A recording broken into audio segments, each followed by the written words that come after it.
Vietnamese iced coffee had cyanide in it. Coffee was poisoned. She drank the coffee. She's now dead. Okay. She's Australia's iced coffee killer who poisoned her best friend. Poisoning someone is a very personal way of killing somebody, isn't it? They still can't prove anything. Cold, calculated revenge. Like, it's crazy. It is crazy. Yeah. And a key Aussie witness speaks out for the first time. Based on the two sides of her that I saw in the work environment, she was on a trail of destruction. It was horrific.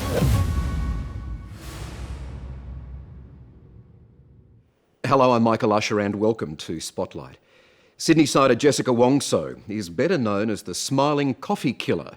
Almost a decade ago, the then 27-year-old brazenly and fatally poisoned her best friend in a cafe while holidaying in Jakarta.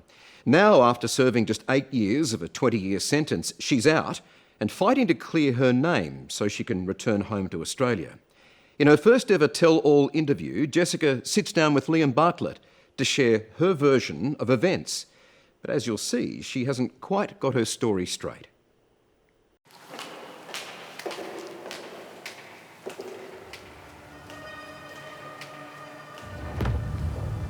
Hello. Jessica, Hi. good to see you. Good to see you too. Thanks for coming. Thank you for having me. There's something you can't quite pin down about convicted murderer Jessica Wongso. Is this former New South Wales ambulance worker innocent, as half the Indonesian population seem to think? If you didn't do it, who put the cyanide in Myrna's coffee? Oh, I'm not allowed to say that. I'm not allowed to answer your question. Or is she, as those who are convinced of her guilt like to put it, completely mad? They're crazy, split personality, psycho-narcissist. Is there a good Jessica and a bad Jessica? The mic on? Yeah, your mic's on, yeah. Jessica Wongso's infamy has made her Indonesia's most recognisable young woman. You know who this is? It's easy to forget that this Aussie resident, who is trying to clear her name so she can rejoin her family back in Australia, is a killer.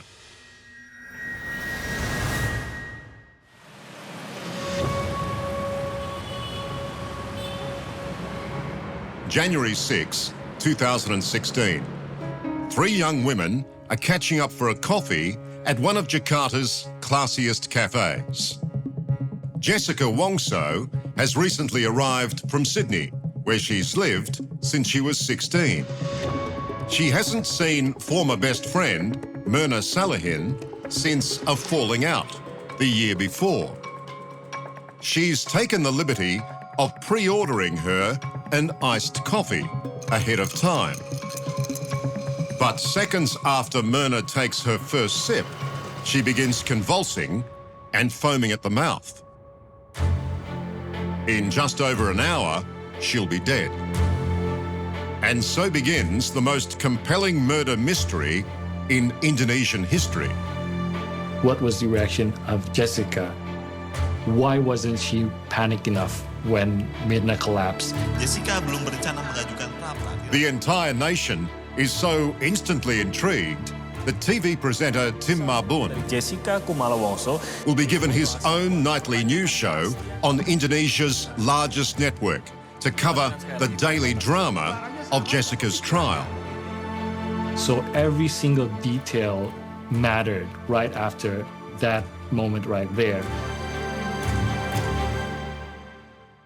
Can you remember, can you vividly remember that moment that Myrna took a mouthful of that poisoned coffee? Well, firstly, I'm not really comfortable of you saying how you call the coffee, but Why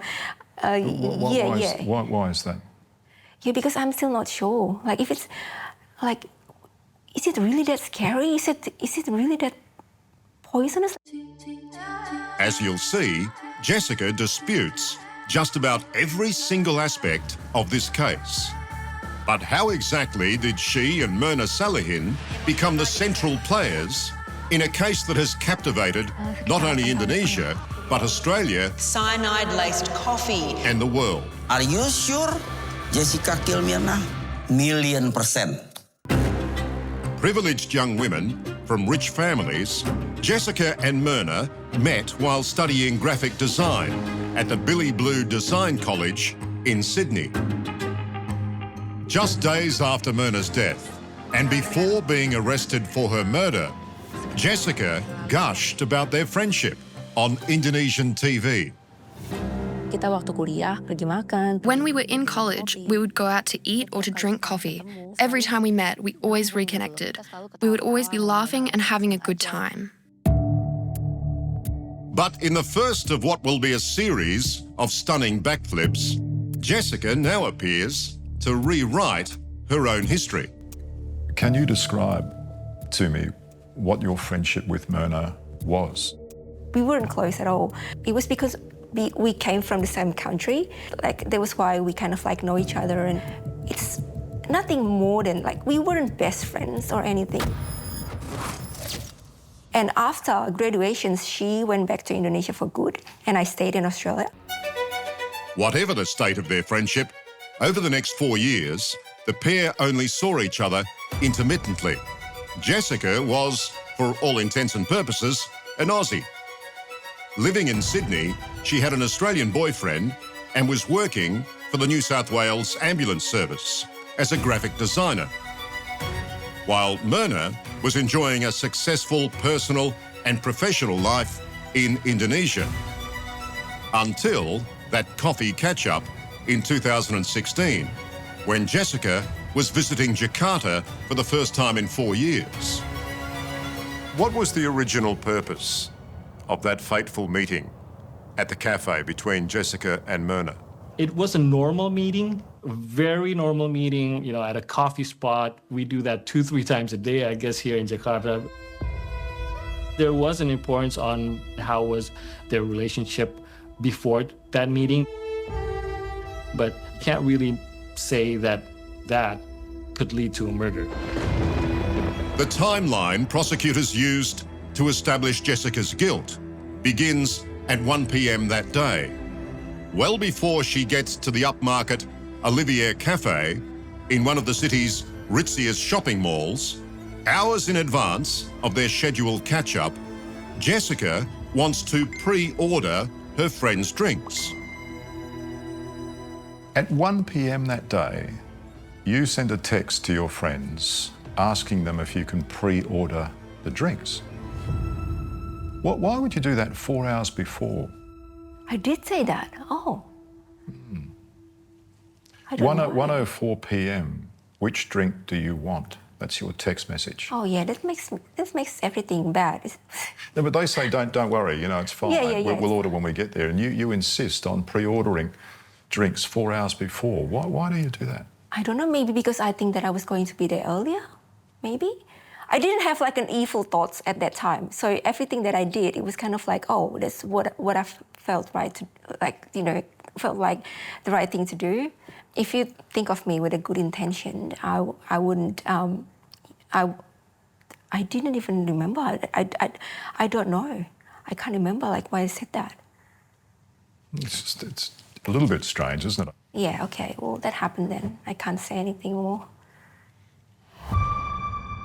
She and Myrna and a third friend, Hani, had all agreed to meet up at 5 p.m. But Jessica arrives at the cafe nearly an hour and a half early, at 3:32. Police will claim it's time she uses to prepare for her crime. Why did you get there so early? Because of the traffic rule. It have to be at least 3 people or something in the car at a certain time.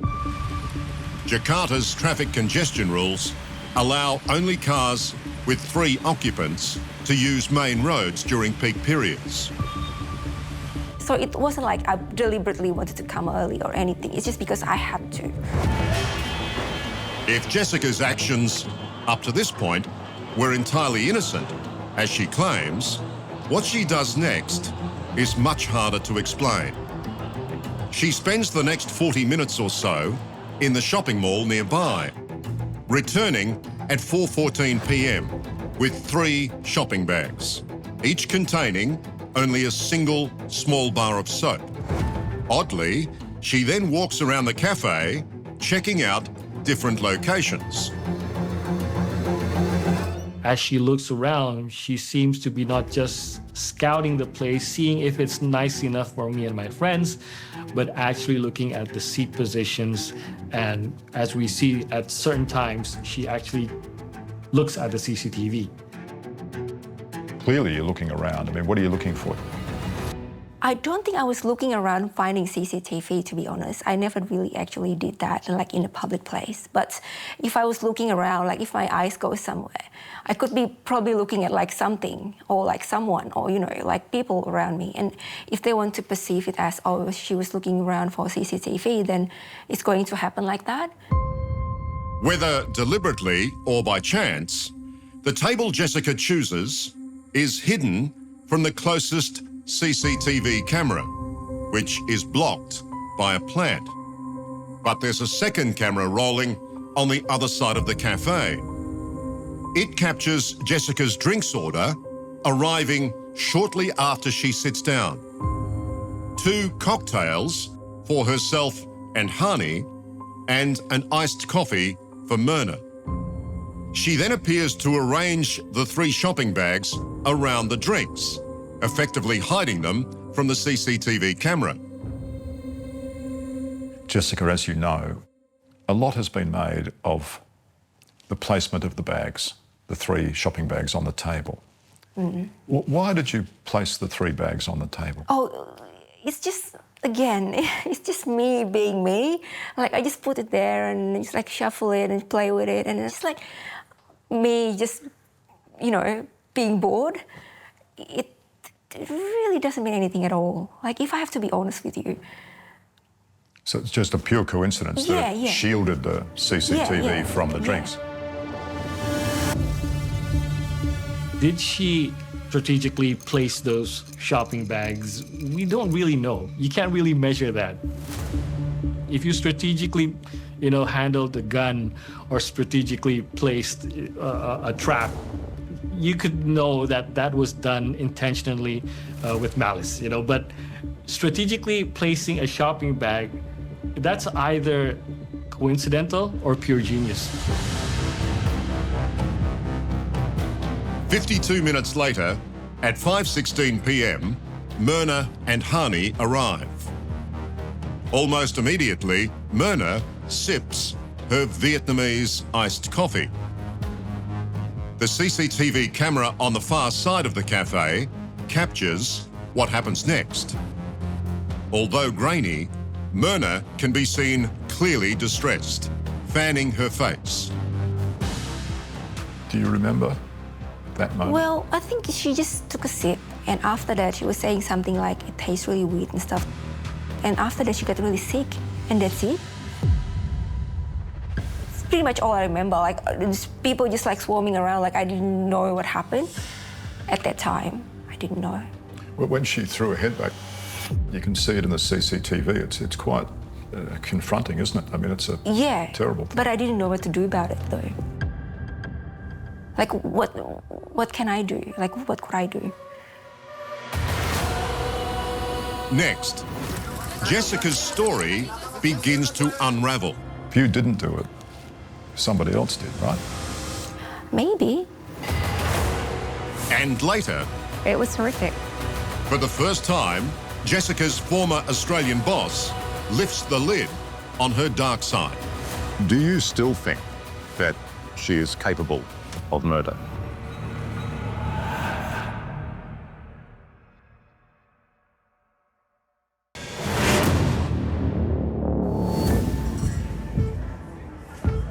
It's 5:24 p.m. Myrna Salihin has just collapsed in Jakarta's Olivier Cafe after sipping an iced coffee bought for her by her friend from Australia, Jessica Wongso. When Myrna collapsed at the table, what did Jessica do? Once Myrna collapsed, her friends tried to help her, and Jessica, as we see on the video, she just kind of stood still. And this was what a lot of people thought was not normal. Instead, Jessica zeroes in on Myrna's coffee.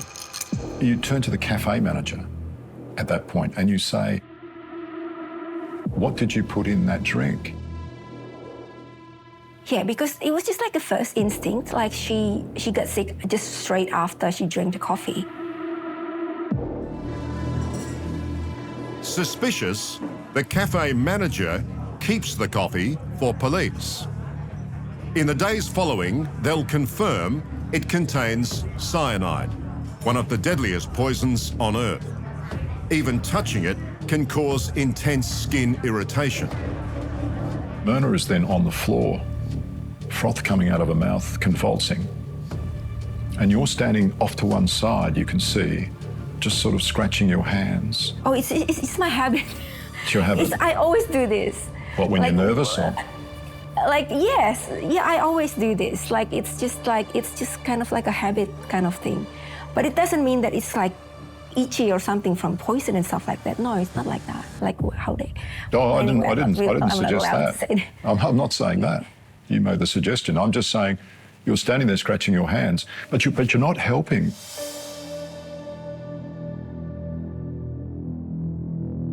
Myrna is wheeled out, and just over an hour later, dies in hospital.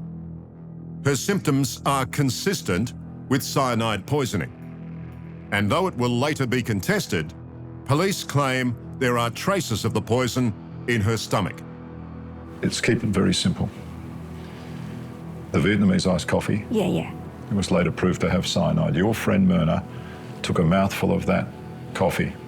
Yeah. She then frothed at the mouth, convulsed, and was sent straight to hospital where she died.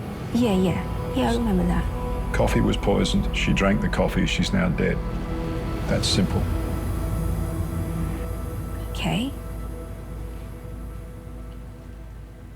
And how else do you make that look any different than what it was?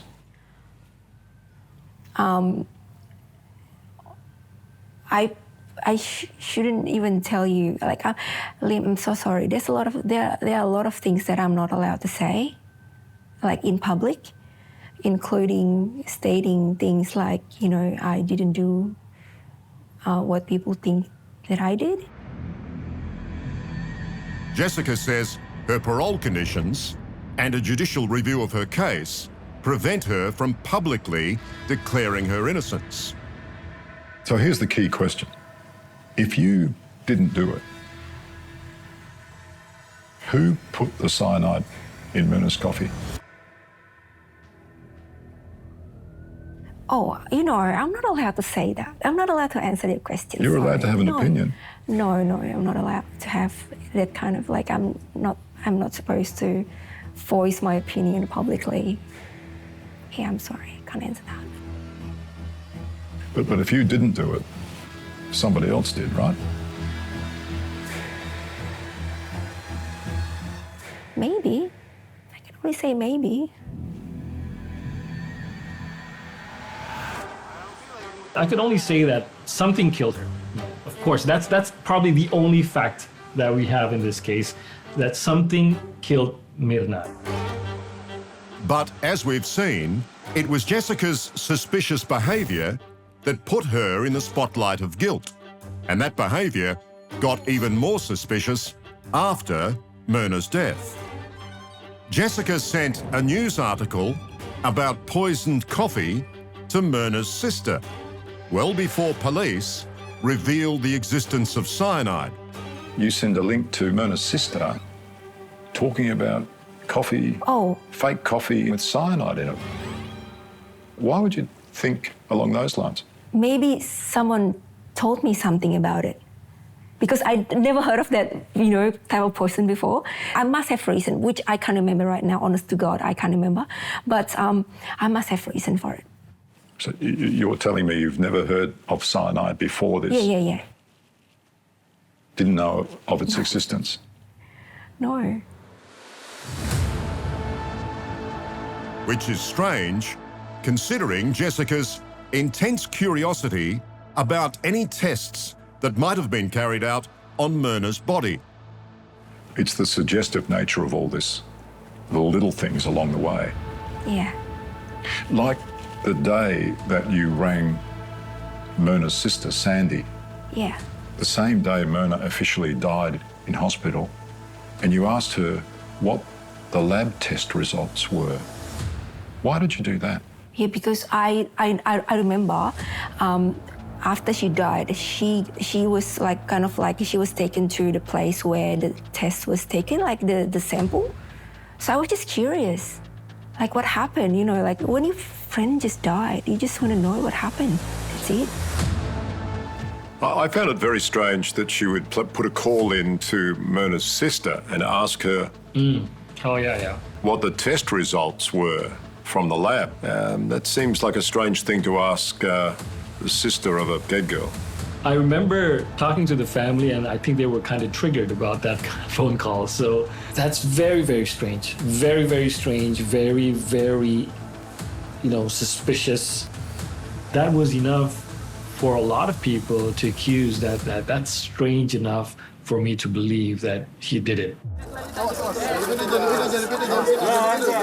But perhaps Jessica's most puzzling act occurred in the hours after the crime.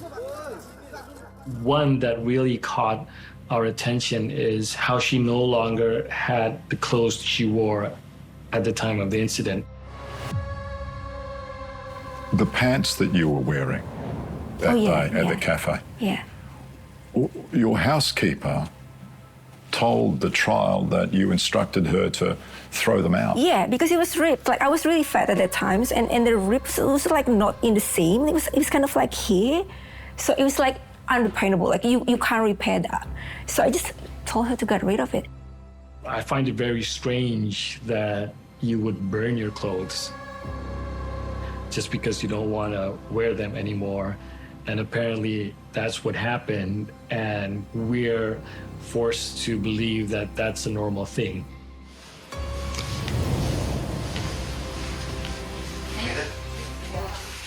Three weeks after Myrna Salehin's death, Jessica was charged with her murder.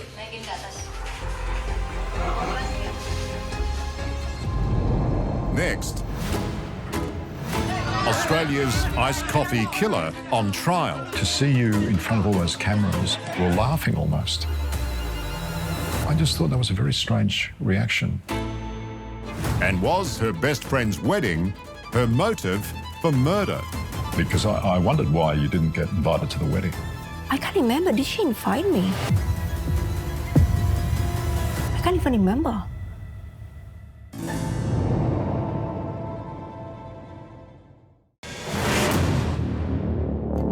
A former Sydney woman has smiled after being told she'll spend the next 20 years in an Indonesian jail for putting cyanide in her friend's coffee, poisoning her to death. Jessica Wongso's hopes of ever returning home to her family in Australia are increasingly unlikely. In police custody, facing the possibility of the death penalty for the murder of her best friend, it's clear why she swiftly became known as the smiling coffee killer. To see you in front of all those cameras and you're sort of smiling, you're laughing almost. I mean, I just thought that was a very strange reaction for somebody who's been accused of this sort of heinous crime. Yeah, well, I didn't know what to do. What was I supposed to do? What would be more acceptable publicly? Cry? Angry? Like, I don't know. Whatever I did was wrong anyway. So yeah, I was just like, I'm naturally a friendly person, so I just do smile a lot. Indonesia's trial of the century began on June 15, 2016. From day one, it captivated the nation, and for the next 5 months was compulsory viewing. The trial, Jessica, I mean, here in Indonesia, The trial was compared to the O.J. Simpson trial in America, just in terms of publicity and profile. Were you surprised by the scale of all that? Yeah, it was really surprising. I didn't expect that at all. Like, it was just so big. Like, the audience, like, it's literally the whole country, you know, like, wow. There was hotly disputed forensic evidence and emotional denials from Jessica, and a touch of absurdity. A prosecution expert who presented a psychological evaluation of Jessica. Sakit hati, ya, dendam membuat dia sunyi. Ingin diperhatikan, narsisnya keluar, kayak anak kecil. But this damning profile was based on the shape of Jessica's face. Dasar teori saudara mengatakan ini semua tadi itu apa itu tadi? Dari empirical study, studi-studi bintang film di Amerika, dan sebagainya. Baik, menarik pendapat dan penjelasan ahli. These questionable aspects of the trial would later be covered in a major Netflix documentary, which many credit as the reason Jessica got out of jail 12 years early.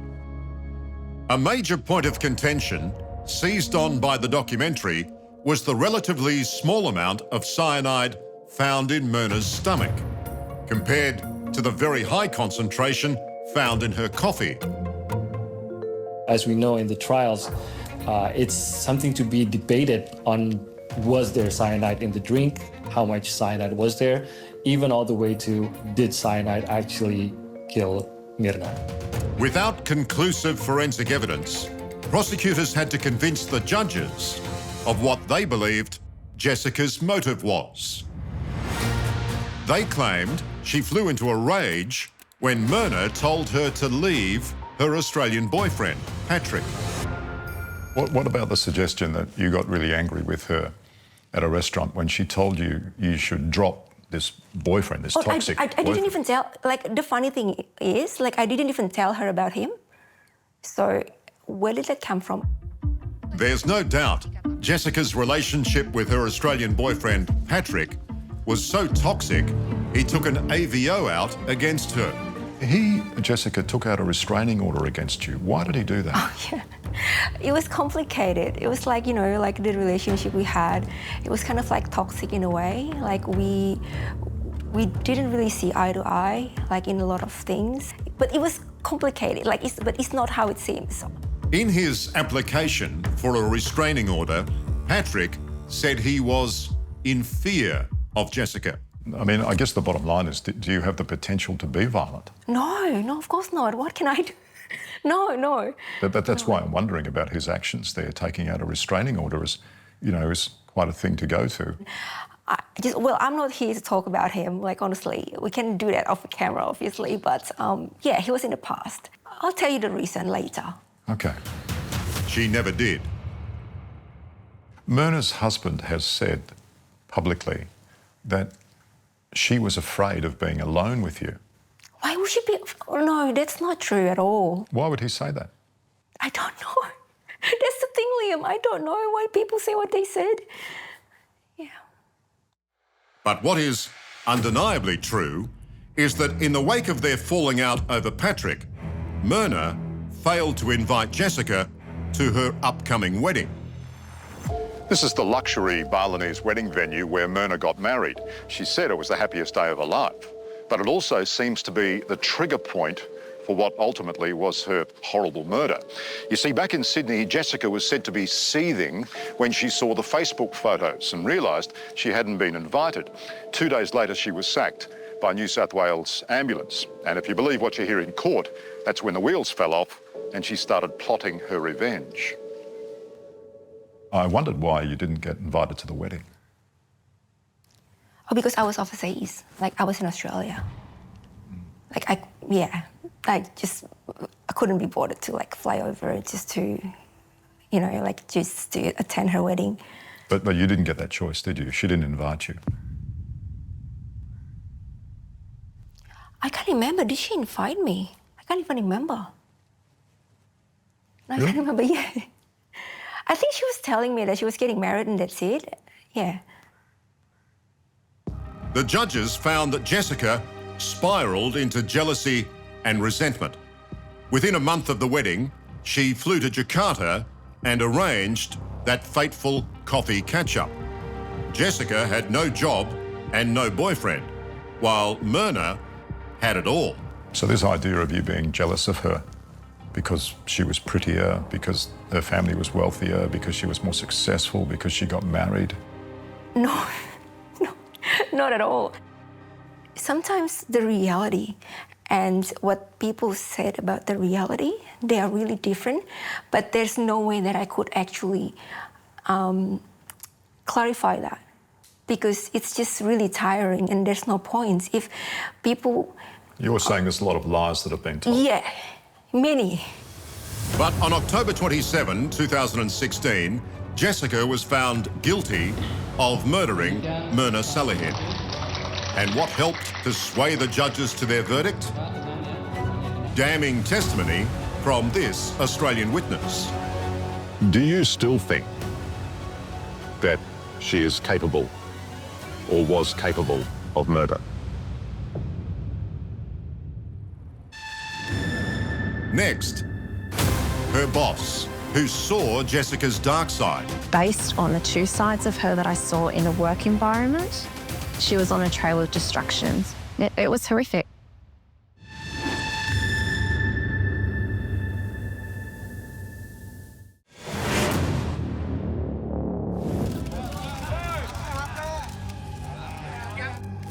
Jessica Wongso was sentenced to 20 years for the murder of Myrna Salihin.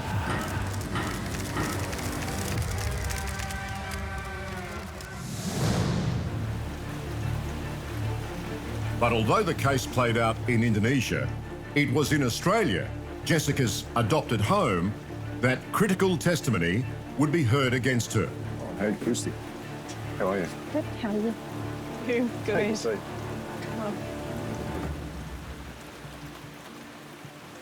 Do you still think that she is capable or was capable of murder?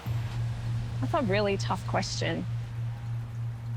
Christy Carter was Jessica's boss at the New South Wales Ambulance Services head office in Sydney.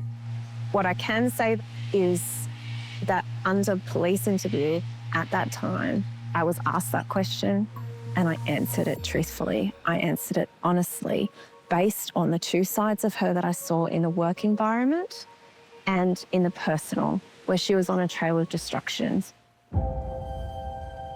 Christy has promised herself and her partner that this exclusive interview will be her first and last about the trauma she and others suffered from Jessica. So Myrna's death really has had an impact on you. What sticks with me and what has an impact is that that is someone's daughter, someone's sister. It's never been up to me whether she was guilty or innocent. It's up for the court to decide that, but I think for Myrna, they need to decide that once and for all. I have no opinion on her guilt or innocence. For me, it was questioning around capability, around behaviour, and around her mental state at that time. And what people saw in the office was not what was transpiring outside of that. You lived in Australia for quite a while. Yes. How many years? But like 11, 12 years. In a case with little forensic evidence and a motive of revenge, prosecutors had to delve into Jessica's past to paint a picture of her character. And her boss, Christy Carter, testified she'd seen Jessica's life in Australia unravel, particularly at work. Why did they ask you to leave? I kind of like, I had a really difficult time at that time, kind of thing. So it was like, in the past, there are things that I'm not very proud of, you know, like I did a lot of things in the past. So yeah, it's not something I want to talk about right now.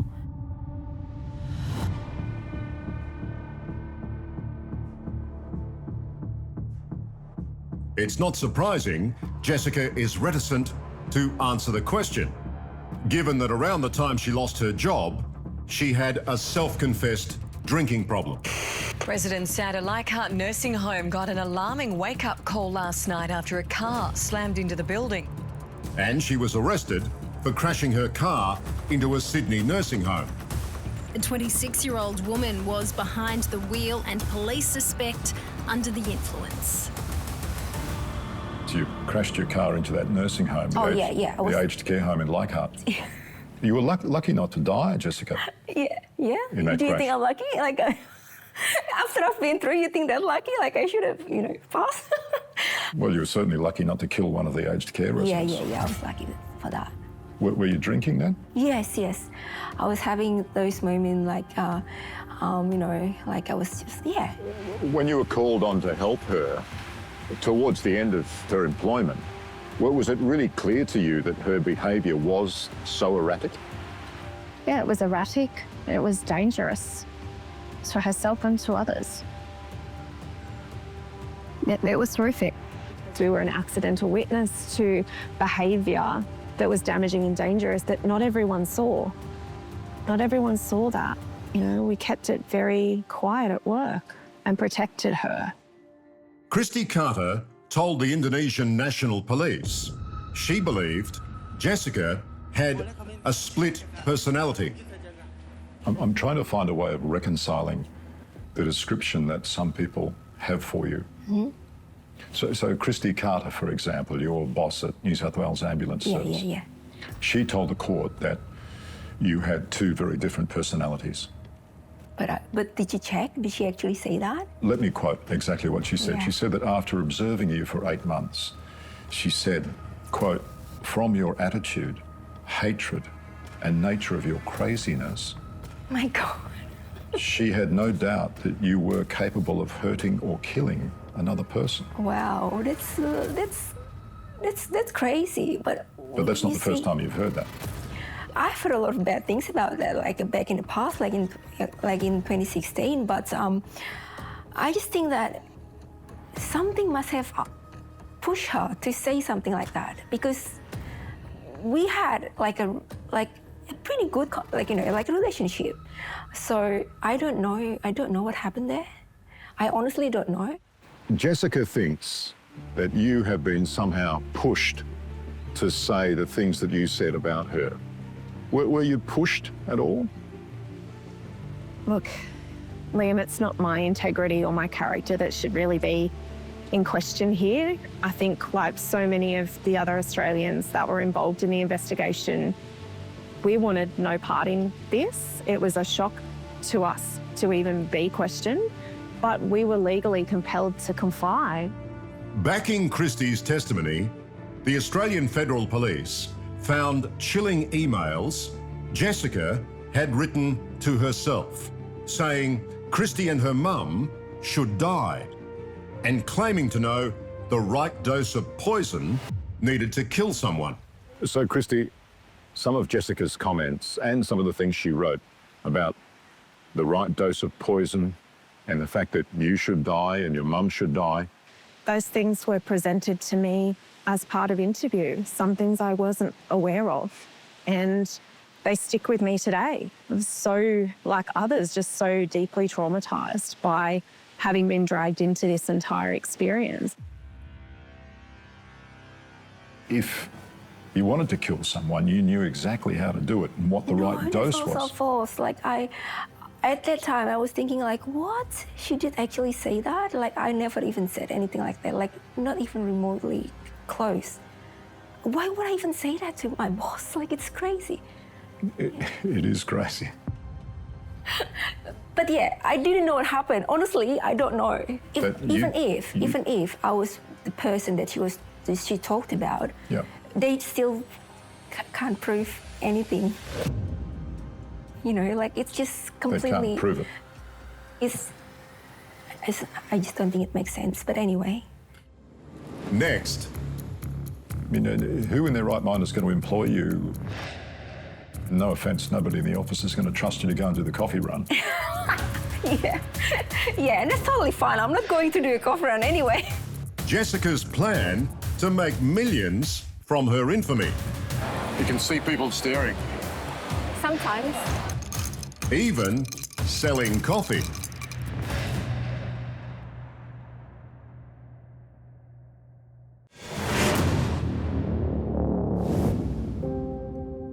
Jessica Wongso received a 20-year sentence for murder. Her 2 appeals were refused. But last August, she was stunningly freed from prison after serving only 8 years. Jessica is still on parole until 2032, but has been granted a judicial review, which will make a final judgment on her guilt or innocence. You've tried to appeal this twice since being convicted. Yeah. And you lost both times, but now you have this, almost this last roll of the dice, isn't it?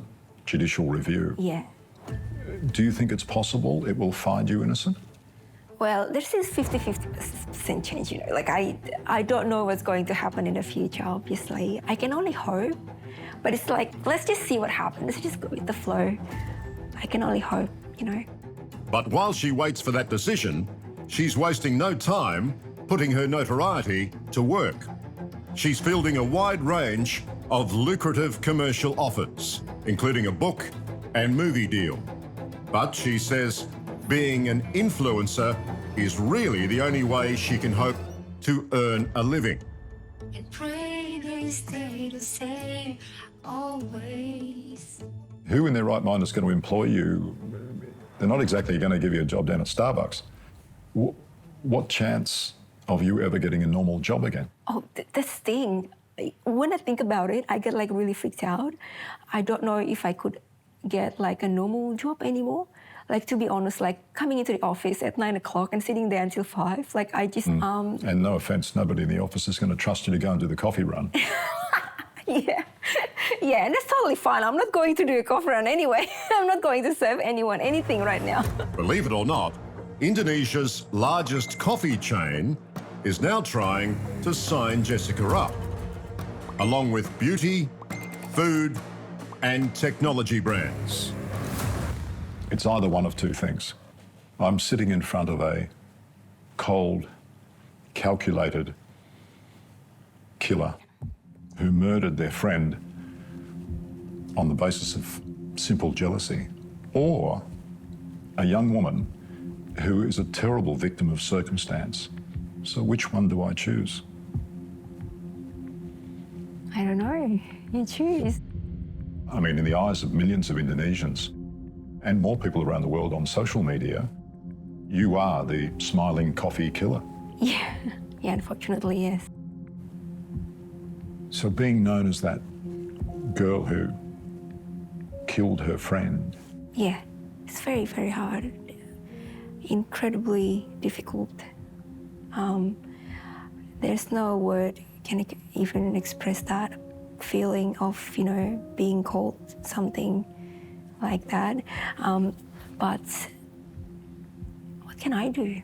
What can I do about it? If it happens, if in this lifetime I have to go through what I have to go through, then I have to go through it. I just keep going. Like, it's kind of my fate. So what can I do about it? Well, it's a weird sort of karma to accept. Yeah, I know, right? What did I do in past life? Must have been something very bad. Yeah.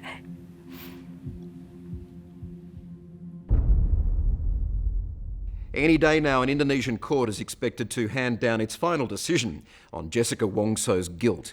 We've reached out to the Indonesian government to ask if the Netflix documentary played any role in her early release from prison and the decision to grant her a judicial review. We're yet to receive a response.